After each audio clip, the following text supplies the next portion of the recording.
So it's a pleasure to be here today, and I almost titled this "We've Come a Long Way, Baby," because we, as Connie said, I've been talking about customer experience for a long time, long before people understood the difference between customer service and customer experience, and in fact didn't believe that it was even important in the government. So I'm thrilled to see the room full today. Now we have to figure out how to do this. There we are. So I'm going to talk about government customer experience, kind of where we are today. There's been a lot of changes, a lot of things going on that you may not think impact or influence customer experience in the government, including a lot of the stuff that's been talked about here today. And I think we've had an awesome day here today. We've had some great panels and great information. And then some predictions for this year and where I see customer experience going. So I'm going to take you on a little journey, and the journey is around why is customer or citizen experience important? And I don't know that I have to go too deeply into that because we've had a lot of examples today between AARP and the IRS, $41 phone call and $67 in person, to know that there are reasons why if you focus on the customer or the citizen, it's going to be more efficient for the government. But there are a lot of other reasons. Going through the current environment, from anywhere from the budget constraints that we're under to legislation that we're working under, some new legislation that's been passed, into technology, those kind of things. And then to really recognize, whether we're on the government side or the industry side, this is hard. This is hard work. It's hard enough on the industry side to do customer experience when you have the ROI and the revenue to drive you, but to do it on the government side, it's really hard. I'm going to show you my rendition of the current CX ecosystem within an agency, which is just, when you see it, you'll just take a look at it and you'll get my picture, I guess. And then a few predictions going forward. So why is it important? It's really important to citizens and the impact you have on their lives. I mean, we just heard with the influenza or with the flu happening, that's really an important health consideration for all of us, and it's getting more and more important and critical, to national disasters, to passports, to traveling, to keeping us safe when we travel. So it's really important in critical times in your life, as well as on a day-to-day basis, that the government provides a good experience. It's also important to agencies in terms of efficiency and in terms of engaging your employees and that cycle of the importance of engaged employees to providing good customer experience. And if you're in an agency that values what you do in providing customer experience, then you're going to be more engaged and provide better service. So that's kind of a cycle. All the way to trust in government, right? Trust in improving our ability to get people to respond to things that we ask them to do. If you see something, say something. Filling out your census forms, right? So if you go on and start filling out your census forms and they are too long or they're too complicated, you're just not going to do it. And the same thing with, if you call the IRS and they don't answer the phone and you have a question, maybe you don't get your taxes done. So there's many reasons to see that this is important. Not only, it's not a happiness score, it's dollars and cents and productivity, both internally and externally, in terms of improving customer experience or the citizen experience.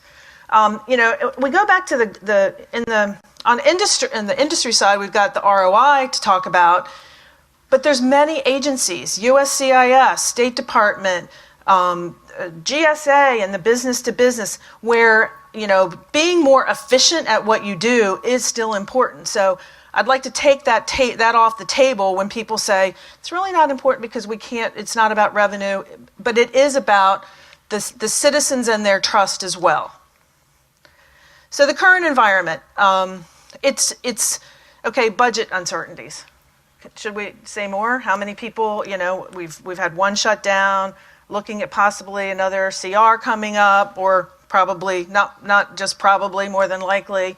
So we have agencies can't plan for the long term. The beauties of being able to answer your phone while you're talking, and so you don't know. It's hard to plan. It's difficult. So agencies, you don't know how much money you're going to have. You're starting to hear a FY19 budget come out, but you really don't know what your FY18 budget is. So it's just like, how do you kind of keep your head down and keep continuing to deliver on the service that you're trying to provide? Government transformation. We heard, agencies provided their plans, their transformation plans back in June, and they've gone through this back and forth with OMB in terms of what are those agency reform plans, and they should be reflected in the budgets that are coming out for FY19. So those are things that are, and we're all wondering, what is that going to look like? So both sides, an agency might know, but it's difficult on the industry side to even know where agencies are going these days. Satisfaction is low. I mean, all the numbers are still showing that the government is still at the bottom of the barrel, and I don't want to belabor it because I think that we've made tons of improvements, and we hear every day, and we've seen wonderful, examples of now we've got some focus on it, but the expectations are moving so quickly, it's very difficult to stay up to pace. So that's where that's going. The technology transformation or the technology changes. We brought up blockchain today. You've got wearable technology. You've got biometrics. You've got autonomous cars. You've got all these different technologies that agencies should be looking at, and how do they start thinking about how does that change, improve, or transform service delivery. I'm a fan of incremental modernization, but I really would love to see some government transformation. And I don't know that we have the ability in the government to do it, only because it's so risky, right? With all of these other constraints that we have to take that kind of risk. The changing laws, we've got the Connected Government Act. Now mobile is becoming, more and more important, not that it hasn't been already. We've got the proposed Federal Agency Customer Experience Act, which is going to make it a lot easier for agencies to actually get feedback from their customers. I mean, when we're talking about a lot of what we heard today and making improvements, it's all about understanding what your customer's experience is and what they would like to have, and designing the future experience. So that whole area of understanding your customers is really important. Again, citizen expectations are increasing. Employee engagement, we just got new scores out. Employee engagement's actually going up a little bit, so that's a nice, shot in the arm for all of us. And then the cybersecurity issues, which we're all facing, and as you implement new technology, whether it's, autonomous cars or wearable devices or just the, mobile devices, you've still got all the cybersecurity challenges that you face every day. I just wanted to visually show this. We've been working on it for a while. So you've got GPRA, the GPRA Modernization Act, we've got memos, executive orders, streamlining government, customer service delivery. But we're now at a point where we're starting to make the change and the shift from customer service to customer experience. There's rumblings at OMB about reviving the CAP goals, the cross-agency priority goals on customer experience. And that was my big question, because I fought hard to change it to customer experience the last time, and we couldn't get it changed. So we're now going from worrying about those individual touch points to looking at that entire experience, and that's how we're going to actually make some changes, because all those handoffs are really where a lot of the problems exist. The Connected Government Act, as I mentioned, we heard from Simca and Chad about the Centers of Excellence. So lots of stuff is swirling around.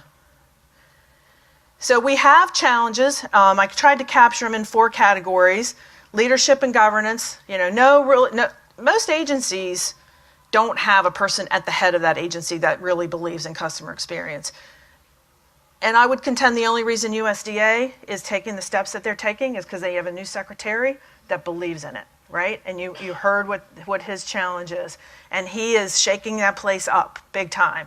And so you can, when I was at GSA, me and my buddies here in the room, we started it in our own little office. But you can't take it to full-scale agency without having people at the top who are ready to kind of break through those stovepipes and give you some some latitude to make some changes.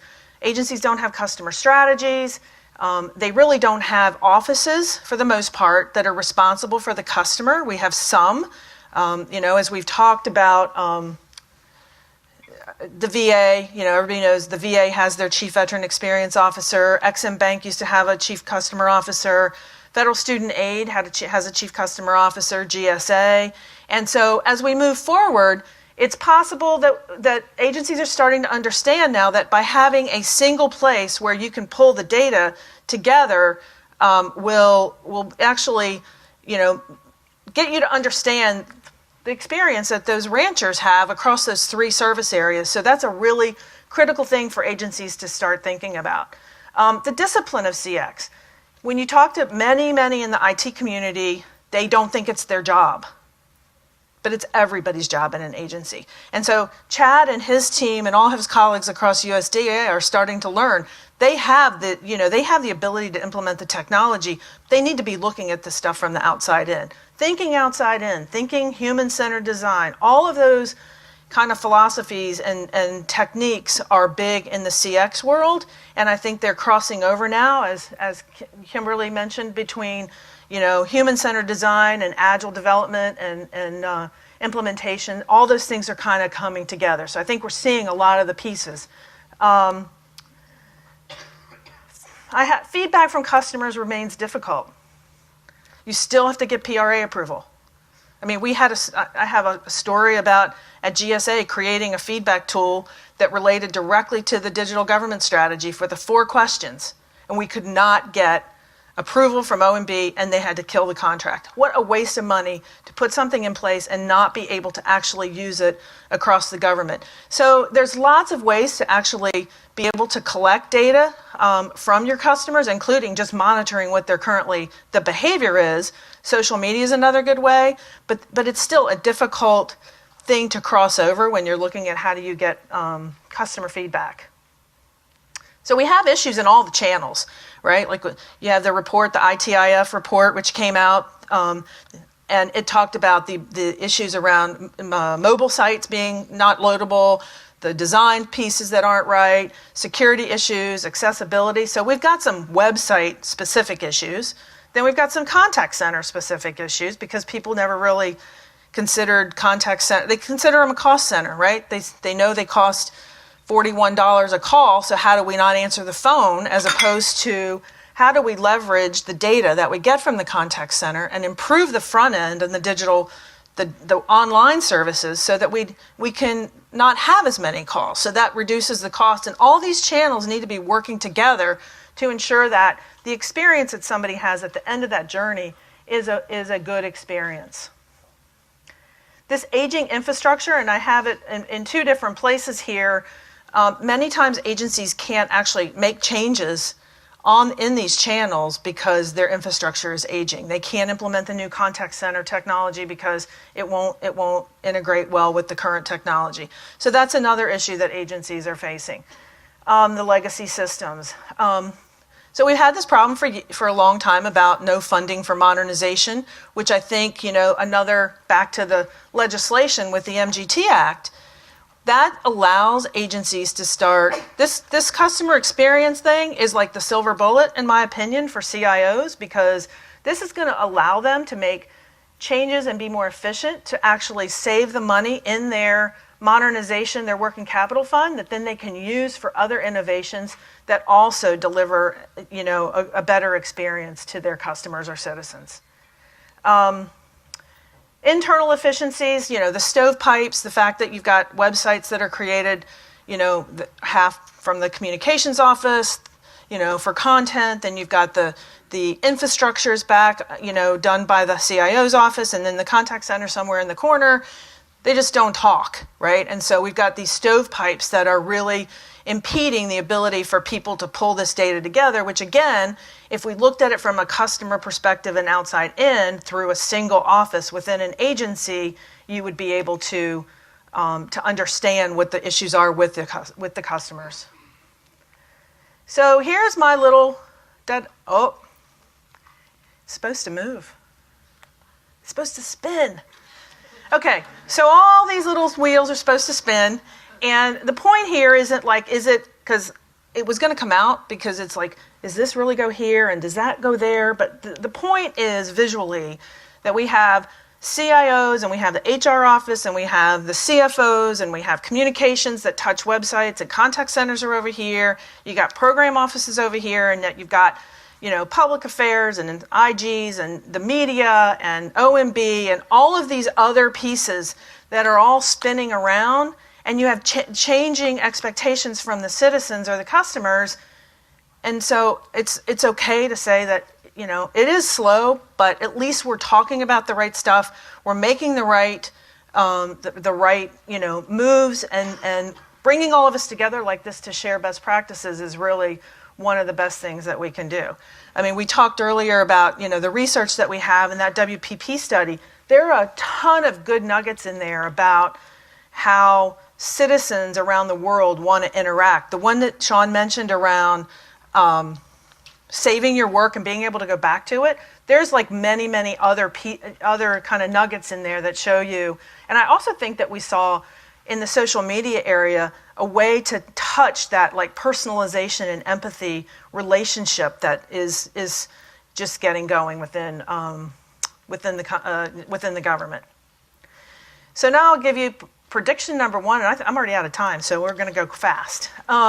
Renewed focus on customer experience. I think that's, we've seen it. We've got a COE. We've got potential, reestablishment of a CAP goal in customer experience. 2, we're going to address the full customer journey. I think all this talk about human-centered design gets you to think about this full journey, which allows you to continue with journey mapping and understanding the journey, using data to understand the full customer experience along the way. Websites, mobile, contact centers are all touch points along the journey, and so each one of those needs to be optimized, but we need to think about the journey at the end as well, like the interaction between all of them and the handoffs.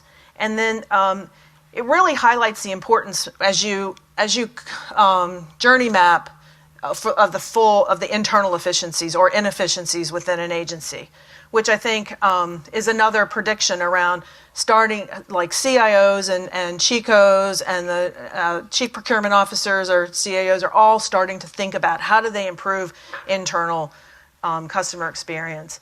So contact centers are also getting some way much overdue attention because they've just been looked at, as I mentioned, as a cost center. And I think, with having a COE on contact centers, we're going to start identifying improvements, best practices, and sharing across agencies through the GSA COE. Internal CX, again, CIOs beginning to really start thinking about and addressing the service that they provide to their internal customers. This is also a big deal for FITARA, because it doesn't matter what legislation you have in place. If you don't provide good service, your components are not going to use you. And so this is a way to start getting control of your IT expenses and the services across an agency if you're in the IT community. Piloting the use of innovative technologies. I think that, we see blockchain working groups, we see IoT, we see, the social media. That's where social media was 5 years ago, 10 years ago, right? Just starting to talk about it. So just continuing to pilot those new technologies and see artificial intelligence is another one, especially in the customer care area, that's going to be a critical piece. And then, again, the creation of organizations, and we're seeing that within USDA. So this is a big kind of movement that started. I don't think you can do it alone with just having an organization or a chief customer officer. I think you have to have, a commitment from the top, and you have to work through middle management, and you have to have measures in place, and there's a whole bunch of things that ensure that you are more likely to have success in improving the customer experience. But that's a good place to bring all of it together. So that concludes the predictions. That's me. And again, if you are interested in the Adobe report, the WPP report that Adobe sponsored, there's a link to that.